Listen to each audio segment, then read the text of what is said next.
important that even more people have been speaking up, like Trevor Noah recently. I think he really hit on the note that this is not, like, this shouldn't be for everyone's entertainment. This is about harassment and how this is something that can happen to anyone. With him warning, like I have also been warning, that situations like this can escalate to violence, people getting hurt. What we're seeing, though, is one of the most powerful, one of the richest women in the world, unable to get her ex to stop texting her, to stop chasing after her, to stop harassing her. Just think about that for a moment. With Trevor adding that he himself actually grew up in an abusive household and saying that people would question his mother, saying she was overreacting, sort of turn the blame on her, and adding, and I'll never forget one day I got a call from my brother saying, hey, mom has just been shot in the head. She's in the hospital now, she's just been shot. And I'm not saying it to make it about me, I'm just saying maybe that's why I look at the story differently, to be honest with you. With Trevor adding, he doesn't think Kanye is necessarily going to do something like this, but people shouldn't be watching this from the sidelines like it's just tabloid fodder and going, oh, it's nothing, when you see exact situations like this where this just happens, and the only difference is, like, they're not famous people. And if you look through the responses to the Trevor Noah pieces where, they're scattered all over social media, you see a number of women going, that's true, I've been that woman. But yeah, I don't know what the end of this story is. Kanye West is a cry bully who cries foul anytime anyone calls him out for his just ridiculous, dangerous harassment and behavior. And then, are you tired of daylight savings, right? The spring forward, fall back bullshit? Well, you're not alone. It seems the entire Senate is also feeling very, very sleepy. Because yesterday, they unanimously passed a bill that would stop all this bullshit and make daylight savings time permanent. Yes, the same chamber that can't even agree on everyone getting basic human rights was like, we all agree on this one thing. Ted Cruz and Chuck Schumer giving each other teary-eyed hugs. But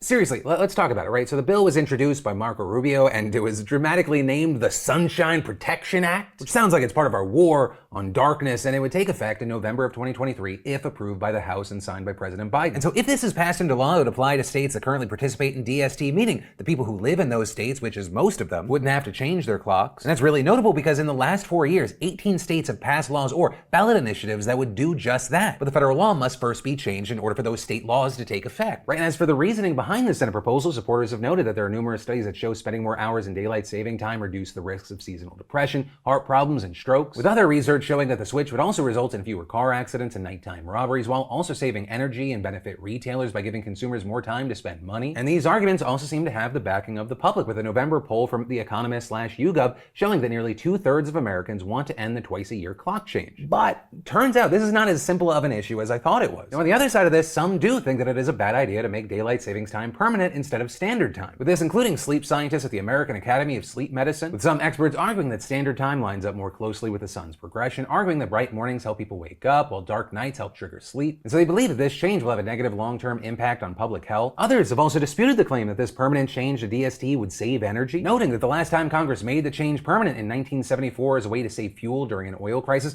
the Department of Transportation found that the move was actually ineffective at saving fuel, with others noting more recently studies have been largely inconclusive about whether or not it actually saves energy, or if it does, it's pretty negligible, with some going even as far to argue this decision could increase gas usage because people will be more likely to stay out and go driving. Also, some of the other arguments against going to DST include that it would unsync clocks from Europe, which uses standard time from October to March, potentially harming trade and travel. They argue that religious rituals that are performed at sunrise would be more difficult or impossible to do before work, though to that point workplaces would likely have to make some kind of religious exemption under law. And then finally, you have this third group of people, the Hangreens of the world, who really couldn't give less of a shit, tweeting, the size of my indifference about whether daylight savings time forever or daylight savings time never is the correct path out of changing my clocks twice a year. But for now, with all that said, we're going to have to wait to see how the House and Biden feel about this. Of course, I'd love to know your thoughts on it. And for me, I think about this on a very micro level. I kind of don't care about the macro. I know I should. I don't. I'm a little bit in Hank's camp of I kind of just don't care as long as I don't have to change, but I'm for the switch to DST. But from that, I want to take a second to thank the fantastic sponsor of today's show, Stamps.com/Phil. Whether you're in a small office sending out invoices or an online seller shipping orders or even a giant warehouse sending thousands of packages a day, Stamps.com is great for any size business. We're all busy enough as it is, and personally, I love how convenient and cost-effective this is for me and my business. I can even get all the mailing and shipping done without even leaving my house. For more than 20 years, Stamps.com has been indispensable for over 1 million businesses. You can print official US postage from your computer 24/7, no special supplies or equipment needed. And with Stamps.com/Phil, you get exclusive discounts on post office rates like 40% off USPS and 76% UPS rates. Stamps.com saves me time and money, freeing me up to produce the show, work on the new studio, create new awesome stuff to release release with beautiful bastards. So yeah, save yourself time and money by going to stamps.com/Phil to get a 4-week trial and free postage and a digital scale. There's no risk, no long-term commitments, no contracts, and never go to the post office again. That's stamps.com/Phil. And then, in everyone's favorite kind of news, it's not, I'm saying that sarcastically, but it's gonna constantly be in the news. Let's talk about abortion, where a lot has been happening in the United States on the state government levels, but this actually involves a corporation. Because the news just came out that Citigroup is going to start covering travel costs for employees seeking out-of-state abortion, saying in a filing for its April 26th shareholders meeting, in response to changes in reproductive health care laws in certain states in the US, beginning in 2022, we provide travel benefits to facilitate access to adequate resources. And a person familiar with the matter telling Reuters that it will not just pay for transportation, but also lodging expenses as well. Which, one, very interested to see what the public reaction to this is, and with that, of course, I pass the question off to you. But also, two, will we see more companies follow in these footsteps? Right, because Citibank making this announcement, it's not coming out of nowhere. It's coming after several states moved to restrict abortion, including Texas, which banned the procedure after 6 weeks. And as we've talked about, that has actually not stopped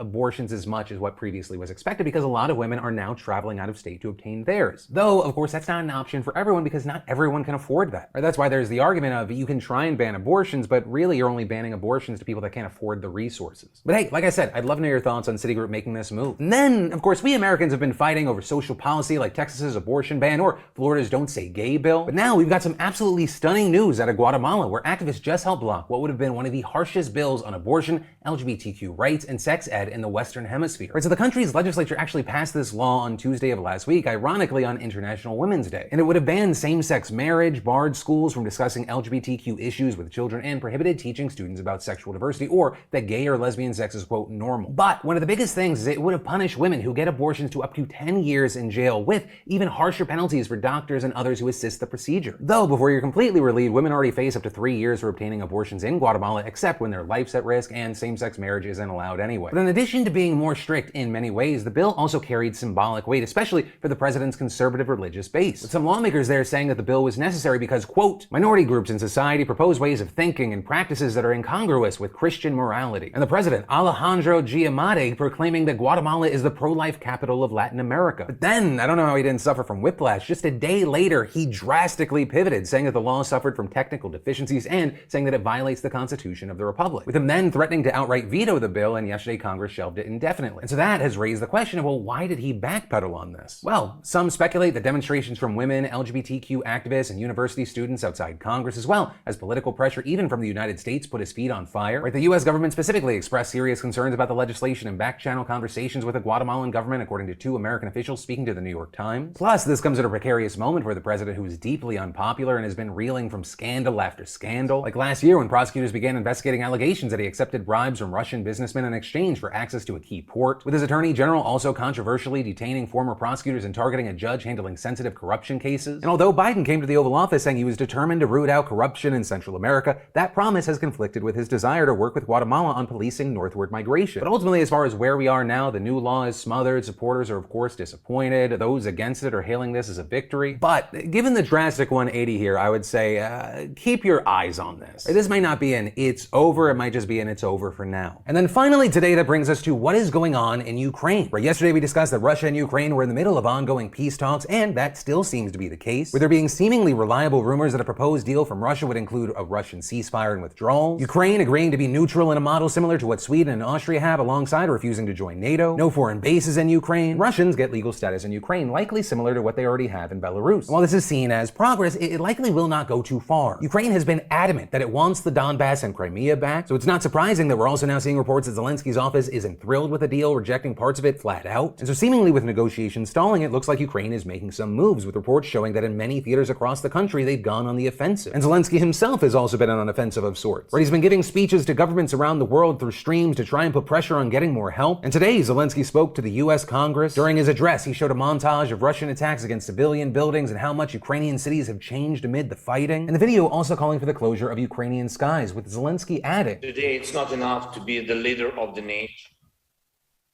Today it takes to be the leader of the world. Being the leader of the world means to be the leader of peace. Now, will he get a no-fly zone? More than likely not. We've talked about this in the past, but a no-fly zone would mean US missiles and planes shooting down Russian ones. It is a major escalation that the US does not want. However, Zelensky did give Congress an out, saying, if this is too much to ask, we offer an alternative. You know what kind of defense systems we need. And missile defense systems, especially those with more range than the already provided